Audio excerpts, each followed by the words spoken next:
Halo guys, welcome back to Korea Meet bersama orang Korea yang medok. Polo tahun 2022 ini merupakan tahun kelima buat aku untuk tinggal di Korea setelah aku menjadi dewasa. Jadi mungkin Polo udah tahu kalau yang udah ikutin aku dari dulu. Aku lahir tahun 94 di Korea sampai tahun 98, habis itu ke Indonesia. Nah, habis itu aku tinggal di Indonesia sekitar 16 tahun, terus kuliah di Singapura, dan balik lagi di Korea mulai bulan Mei tahun 2017. Nah, memang tahun ini masih belum 5 tahun bulat, tapi aku pengen sedikit membagikan apa yang tak rasakan setelah tinggal di Korea selama 4,5 tahun ini. Memang aku orang Korea, darah Korea, tapi Yo ngerti katanya supaya yo ngerti kabeh yo ngerti. mungkin karena lama di Indonesia, ada beberapa hal yang tak rasakan dan ini pengen tak bagikan kepada Polo. Langsung kita.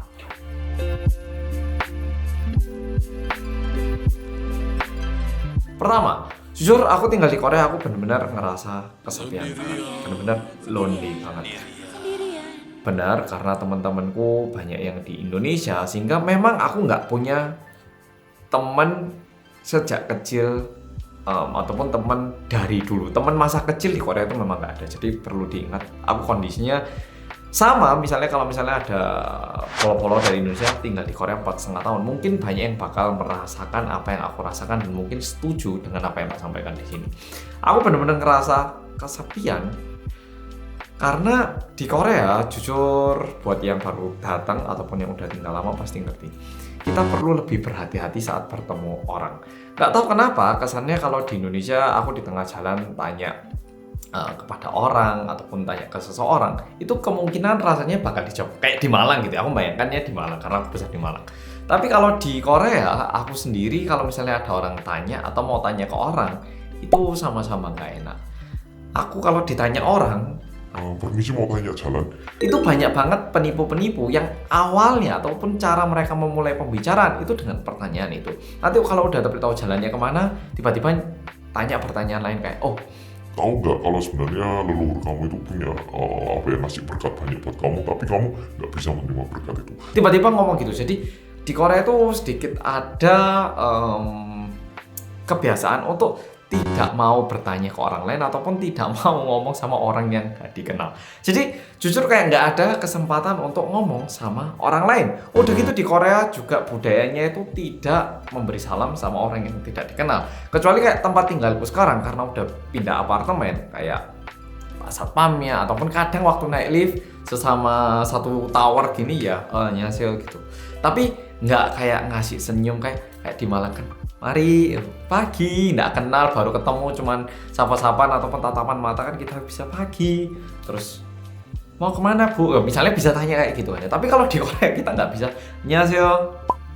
Mau kemana? Nggak, sama sekali nggak.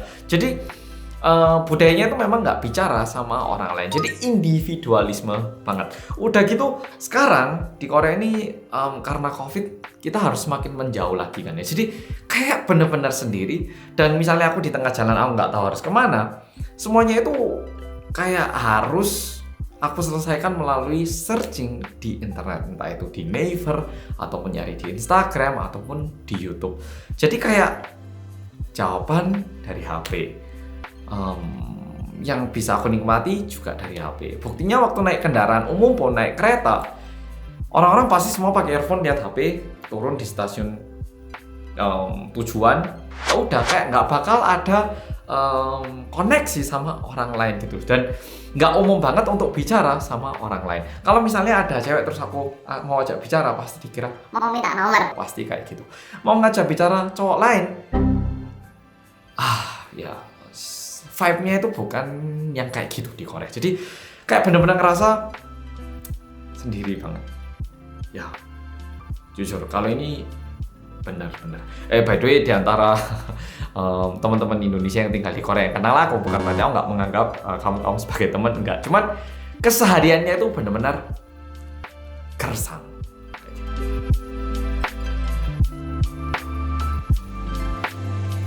Kedua, Jujur, mungkin banyak yang datang ke Korea untuk mencari kerja ataupun mulai kuliah datang dengan tujuan yang cukup jelas. Aku kesini misalnya mau kerja di perusahaan besar Korea, ataupun aku mau mulai mendapatkan pengalaman kerja di Korea, atau aku mau kesini dapat duitnya mau bikin usaha di Indonesia, atau ya aku mau liburan di Korea atau apapun.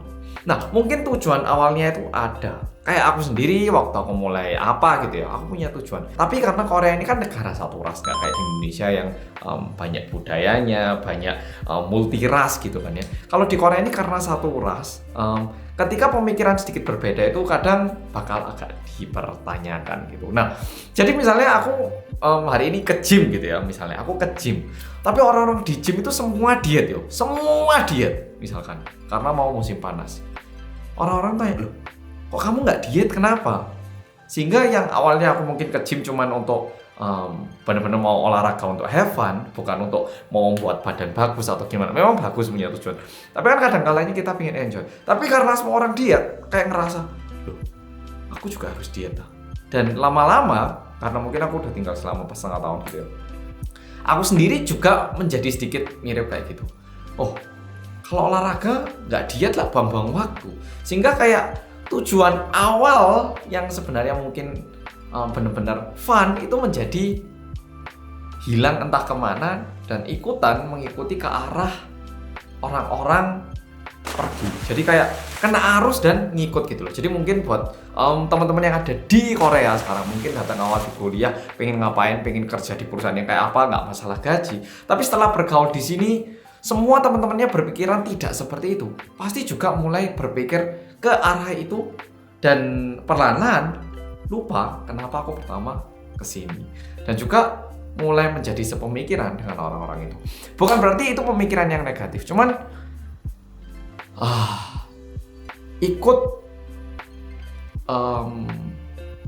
ikut memiliki pemikiran yang sama, itu yang terjadi. Dan permasalahan dari ini adalah nggak tahu kenapa lama-lama aku merasa kayak kehilangan arah. Karena misalnya aku dulu pengen menikmati gym, tapi karena harus diet, setelah diet terus aku sekarang ngapain, kayak funnya itu nggak ada lagi, kesannya agak kayak gitu.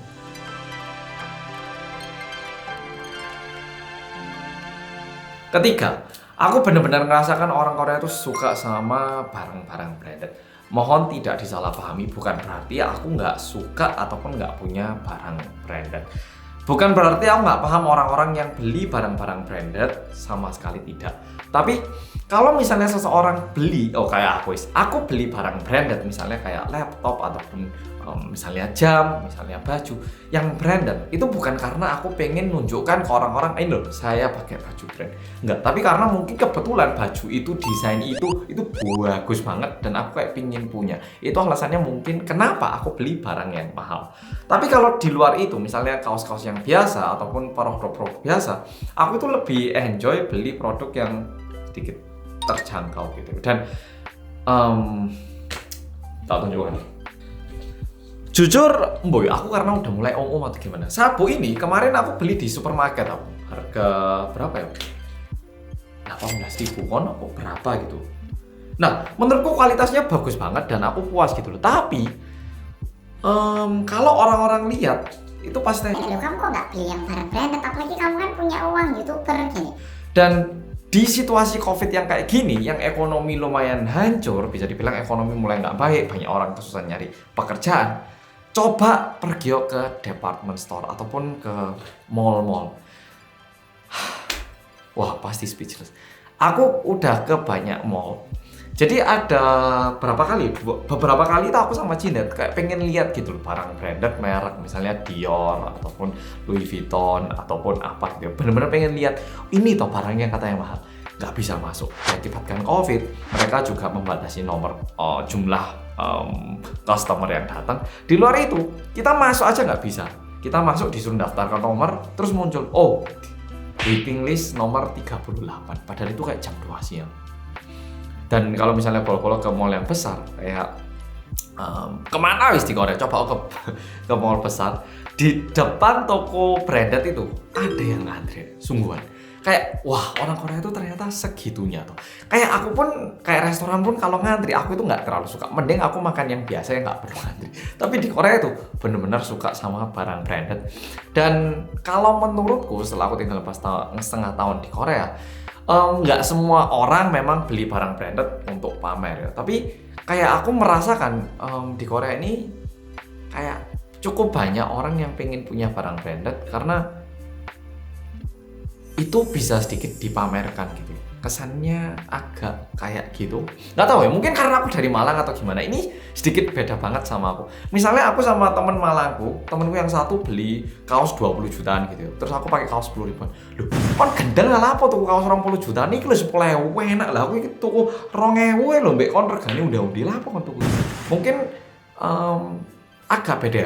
Kalau misalnya ada yang beli kaos harga 150 ribu, 200 ribu, masih bisa tak pahami. Tapi kalau udah beli baju harga 2 juta gitu, oh emang sebagus itu. Tapi di Korea cukup banyak orang yang suka sama barang-barang branded.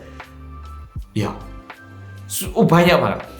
Sungguhan, ini buat yang tinggal di Korea pasti ngerasakan. Dan karena itu lama-lama aku juga kayak jadi pengen punya satu barang branded. Ya, jujur. Sekali lagi, bukan berarti punya barang branded itu salah atau gimana. Cuman ya kayak aku agak sedikit memahaminya.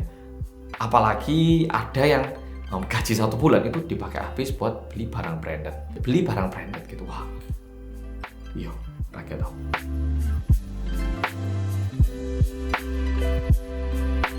Keempat, ibu kota dan kota kecil di Korea dan Indonesia itu vibe-nya beda banget. Ini sedikit pendapat pribadi. Kalau misalnya kayak di Indonesia, Jakarta kan ibu kota ya, macet. Dan ya, ibu kota banyak mall besar, banyak toko-toko yang gede, banyak yang mewah-mewah gitu. Sedangkan di kota kecil itu ada vibe kota kecil sendiri gitu. Tapi kalau di Korea memang ada beberapa kota yang punya ciri khas sendiri, kayak Busan, kayak Incheon, Gangneung gitu ya, mungkin punya ciri khas mereka sendiri. Tapi di luar itu cukup banyak kota-kota kecil lain yang nggak terlalu punya warna mereka sendiri. Malah terkesan kayak kota kecil yang pengen jadi Seoul. Jadi bayangkan ini ada Jakarta, terus ada kota yang setengah Jakarta, yang ini mau kayak Jakarta. Kayak apa ya bilangnya ya? Surabaya sama Jakarta beda kan ya? Ya Seoul sama Busan beda, tapi Seoul sama kota kecil lain itu kesannya semua kota kecil lain gedung-gedungnya, desainnya itu mau dibuat mirip Seoul, tapi dananya kayak nggak cukup gitu. Sehingga itu alasannya kenapa anak-anak muda itu semuanya tinggal di Seoul. Di Korea orang-orangnya sendiri itu bilang sekitar 20% populasi itu tinggal di Seoul. Jadi dari 50 juta, 10 juta penduduknya itu diperkirakan tinggal di Seoul. Dan mayoritas anak muda tinggal di Seoul. Jadi masa depan di kota kecil itu benar-benar mencemaskan. Dan mengapa alasannya semua itu pergi ke ibu kota? Karena pekerjaan, kesempatan, semuanya itu emang di ibu kota. Sehingga kota-kota kecil itu kayak jarang orang mau tinggal. Jadi kebanyakan orang Korea sendiri milih kota kecil yang ada di sekitar Seoul, yang agak murah tapi masih ada akses ke Seoul. Ya jadi ya kayak ke kota lain itu nggak kerasa kayak wah kota ini ada vibe-nya ini ya. Ada beberapa tapi nggak terlalu banyak.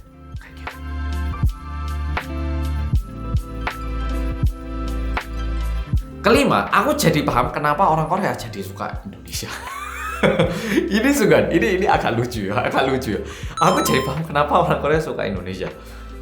Kayak, wah di Korea ini musim dingin dingin, musim panas panas, ganti musim, kompetitif. Tapi seketika ke Indonesia, kayak hal-hal kayak gini itu nggak perlu dipikirkan lagi. Musimnya ya konstan, nggak perlu beli baju untuk musim dingin, musim panas. Punya 10 baju bagus ya tinggal diputar terus. Nggak punya uang ya nggak apa-apa, aku mau nyantai bisa. Kalau di Korea kan semua kerja keras gitu, jadi waktu aku nyantai kayak merasa ini aku menyanyiakan waktu lah, kok semua pada kerja keras sih kayak gitu. Tapi di Indonesia tuh kayak memberi ketenangan dan jadi kayak lebih ngerti kenapa orang Korea sendiri tuh pingin ke Indonesia.